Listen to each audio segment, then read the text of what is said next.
Donc bienvenue sur ma chaîne. Aujourd'hui, je vais vous présenter le Akai MPC Sample qui vient de sortir il y a quelques jours et je vais vous donner mes premières impressions. Donc le Akai MPC Sample, c'est un sampler qui rappelle énormément les modèles vintage que sont les MPC 60 et les MPC 3000. Surtout le MPC 60 au niveau du design qui nous fait penser à ces sampleurs de l'époque. Il n'y a pas seulement des similarités au niveau du design, mais aussi du workflow, et on en reparlera un peu plus tard. Et au niveau du poids et de la qualité de fabrication, mine de rien, voilà, ça pèse son poids. Euh, c'est du plastique, mais qui a l'air d'assez bonne qualité. Et pareil au niveau des boutons. Voilà, quand on appuie dessus, on sent qu'il y a un sentiment de qualité. Et au niveau des potards, on sent aussi que c'est rigide. Donc pour moi, voilà, ça donne confiance, quoi. On sait que ça va durer. Après, voilà, c'est un modèle qui vient de sortir, on verra. Peut-être que le temps me contredira, mais pour moi, ça m'a l'air quand même d'assez bonne qualité. Les pads aussi, donc ils rappellent énormément au niveau du toucher les pads des MPC One, des MPC X et des MPC Live 2. Ils sont sensibles à la vélocité aussi. Et voilà, c'est une grille classique 4x4. Donc voilà, pour faire du finger drumming, c'est assez pratique. On a aussi l'écran qui est aussi pratique pour chopper des samples, pour voir les formes d'ondes et voilà, changer les différents paramètres, que ce soit au niveau du tuning, on peut trimer les samples, on peut rajouter des filtres sur chaque pad. Et voilà, c'est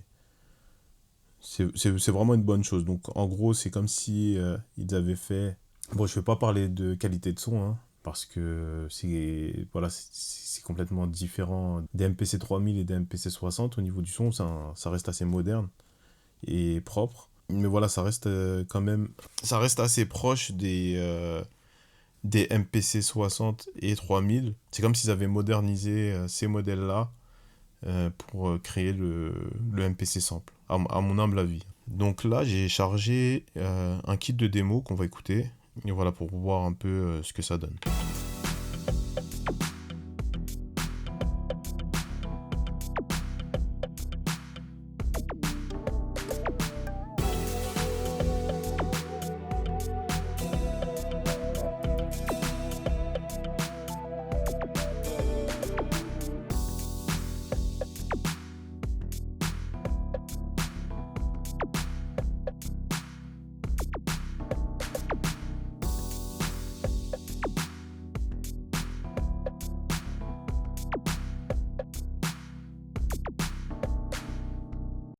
Donc voilà, vous avez vu un peu, vous avez pu écouter un peu un des kits démo de Akai qui fait partie des nombreux kits et samples qui sont inclus dans cette machine. Donc moi, personnellement, ce qui m'a surpris, c'est vraiment le workflow. Donc je disais qu'il est vraiment très proche des MPC 60 et 3000. Enfin, plus de MPC 3000. La 60, je connais pas, mais j'imagine que c'est un peu similaire d'après ce que j'ai vu. Mais surtout, moi, le 3000, pour l'avoir, je trouve que la philosophie est vraiment très proche où voilà, on charge son son dans le MPC et on fabrique ses séquences au fur et à mesure, donc où vraiment on rajoute des éléments, on en enlève.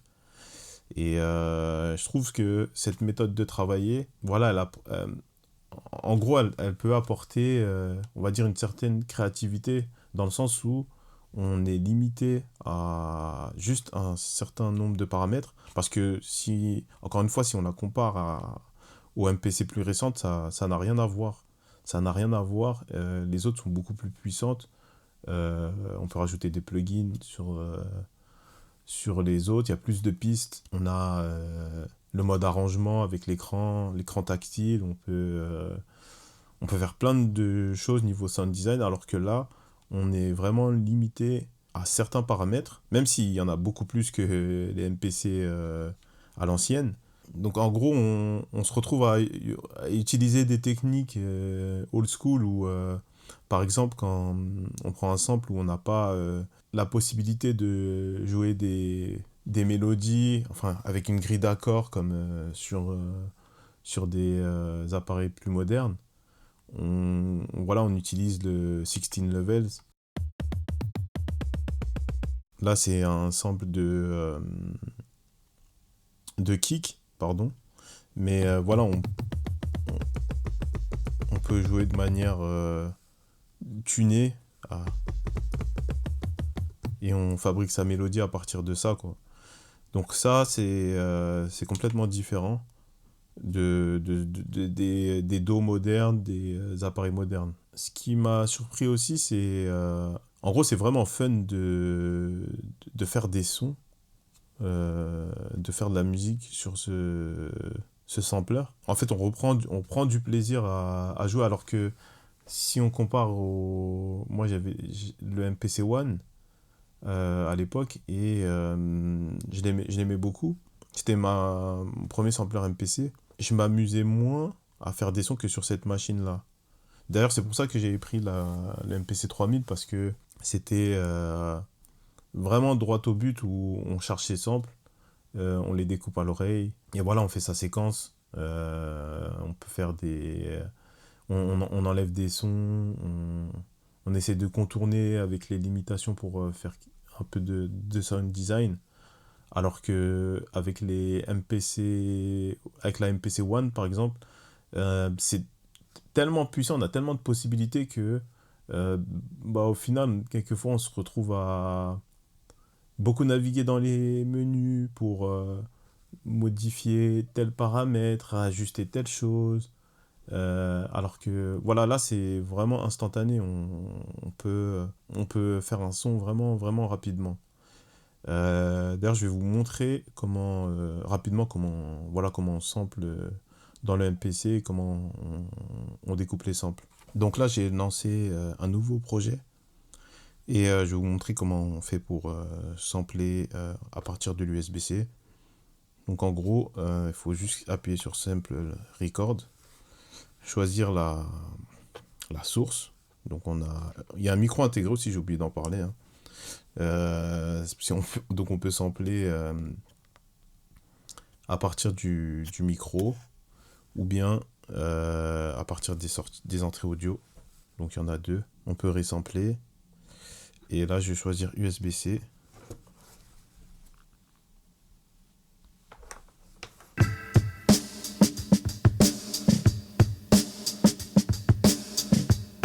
Je crois que je vais choisir celui-ci. Donc on choisit un pad et on lance le sample.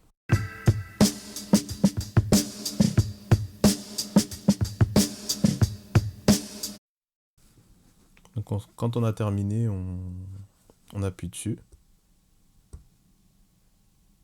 Oh, pardon, je me suis trompé. Ok.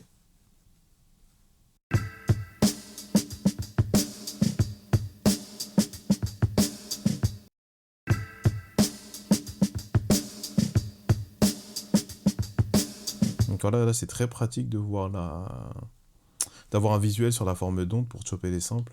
Ou sinon, si on peut s'en passer et ne pas regarder et faire à l'ancienne. Donc j'appuie sur Chop. Donc soit il me chope le sample de manière automatique. Il y a 5 modes de chop, pardon. Et moi, ce que j'aime bien, donc du coup, c'est de faire manuellement. Donc comme je vois pas bien,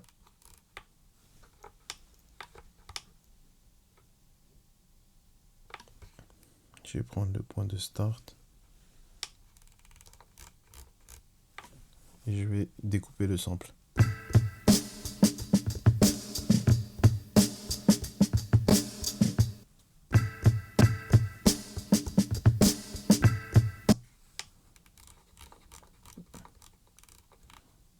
Et là, je peux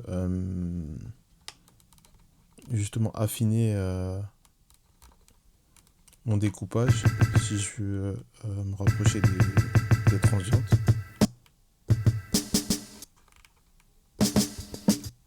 Et je trouve que c'est assez rapide.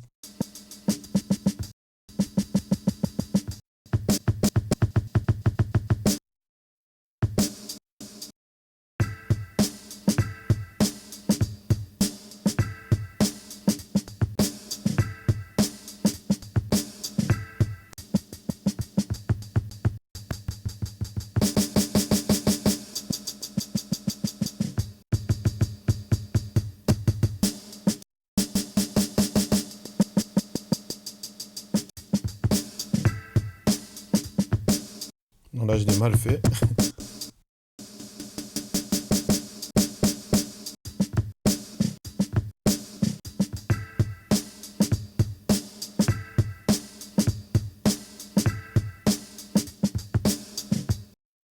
En tout cas, vous voyez ce que je voulais faire. Donc voilà, c'est assez rapide et intuitif de chopper des samples et ensuite de les jouer en séquence. Donc ici, on peut choisir la longueur des bars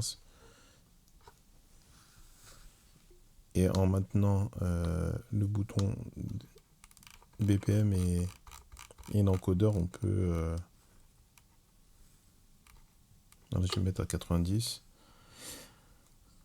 J'appuie sur record et je peux lancer le métronome ici. Appuyer sur chop. Moi, je trouve que c'est un avantage en fait de tout garder sur un seul pad. Un sample qu'on a chopé, on appuie juste sur chop et ensuite on revoit on revoit toutes les chops qu'on a faites et il suffit juste d'appuyer sur play.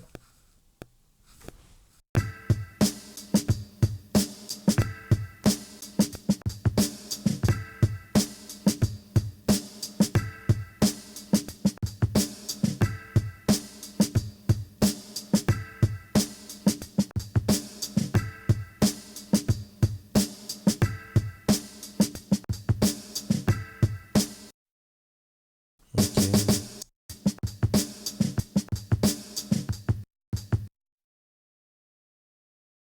Donc voilà, vous voyez à peu près comment chopper des samples à partir du MPC sample. Et voilà, je referai des vidéos un peu plus en détail. Là, c'était juste un aperçu. Donc voilà, c'était une courte vidéo pour vous donner mes premières impressions du MPC sample. Je trouve que c'est un super sampler. Donc je pense pas qu'il remplacera un MPC Live 3 par exemple, qui est plus puissant. Où on peut plus aller en profondeur et finir un son. Mais malgré tout, avec ce sampler, on peut faire pas mal de choses. Je pense qu'on peut quand même finir un son avec. Voilà, il y a plein de fonctionnalités dont j'ai pas parlé, dont le resampling et le song mode aussi, où on peut voilà, chaîner plusieurs séquences l'une après l'autre pour finaliser un son. Il y a pas mal d'effets aussi qui sont disponibles sur la machine. Il y a un compresseur qui est super aussi.